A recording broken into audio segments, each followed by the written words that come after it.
बिस्मिल्लाहिर्रहमानिर्रहीम। अस्सलाम वालेकुम। आज मैं आपके साथ शेयर करूंगी रेसिपी आलू मटर और चिकन की। उसके लिए सबसे पहले मैंने यहाँ पे मसाले को सेपरेट मैंने रख दिया हुआ है। उस साथ साथ मैंने यहाँ मटर रख दिए हुए हैं और साथ ही मैंने यहाँ चिकन को सेपरेट करके रख दिया है। और अब इसके लिए सबसे पहले हम यहाँ पे अदरक, लहसुन, प्याज और टमाटर को वेट लगा देंगे 5 से 10 मिनट के लिए। और ये मटर मैंने निकाल के रख लिए थे। एक तरफ चिकन, और अब हम इन 3 चीज़ों को वेट लगा देंगे 5 से 10 मिनट के लिए। इनको गला लेंगे तीनों चीज़ों को अच्छे से, ताकि ये गल जाए। मैं यहाँ पे मैंने यहाँ पैन में, कुकर में मतलब कि पानी ले लिया है। इसमें मैं इन 3 चीज़ों को ऐड करके इनको गलाने के लिए रख दूँगी। 5 से 10 मिनट के लिए इसको वेट पे छोड़ दूँगी। और साथ साथ मैं यहाँ पे मिर्चों का और अदरक का पेस्ट बना लूँगी, जो कि इसमें ऐड करना है। 5-10 मिनट के बाद हमारे यहाँ पे मसाला गल रहा है हमारा। यहाँ पे इसका पानी खुश्क होगा तो फिर हम इसमें ऑयल ऐड करेंगे। जब हमने पेस्ट बना के रखा हुआ था अदरक और सब्ज़ मिर्चों का, वो उसमें ऐड करके इनको अच्छे से इनकी बुनाई कर लेंगे। और यहाँ पे मैंने मसाले ले लिए। इसमें मैंने यहाँ पे नमक 1/2 tablespoon, 1.5 tablespoon, 1 tablespoon सुरख मिर्च, 1 टेबल स्पून हल्दी और खड़े मसाले हैं, जिसमें लौंग, मोटी इलायची, और उसके साथ साथ मैंने यहाँ पे ले लिया है मैंने दालचीनी का पीस लेके इसमें ऐड कर दिया है।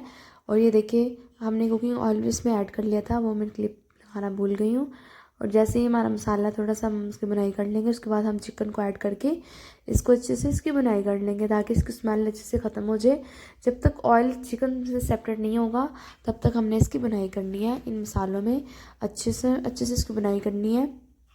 ये देखिए, यहाँ पे हम इसको अच्छे से भून लेंगे। ये देखिए, इस फॉर्म में हमारा चिकन आ चुका है। इसको हम अभी हमारा ऑयल सेपरेट नहीं हुआ, तो इसका मतलब हमारी ये चीज़ अभी बुनाई नहीं हुई। और हम इसको अभी और मज़ीद इसकी बुनाई करेंगे, ताकि हमारा चिकन अच्छे से भून जाए। ये देखिए, हमारा ऑयल सेपरेट हो चुका है। उसके बाद हम इसमें बाकी जो हमारा मटर और आलू है वो ऐड करके उसकी भी थोड़ी सी बुनाई कर लेंगे। ये दोनों चीज़ें हमने इसमें सिंपल ऐसे ऐड करके इसकी भी बुनाई थोड़ी सी करके इसमें हम सिंपल पानी डाल के इसको हम कुक करने के लिए रख देंगे।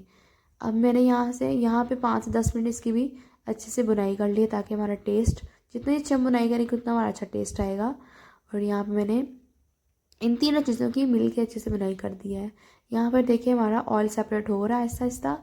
और जैसे ही ऑयल सेपरेट होगा, हम इसमें पानी डाल के इसको इन चीज़ों को गलने के लिए रख देंगे।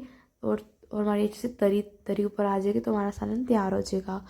और अब इस फॉर्म में आके हमारी तरी ऊपर आ चुकी है।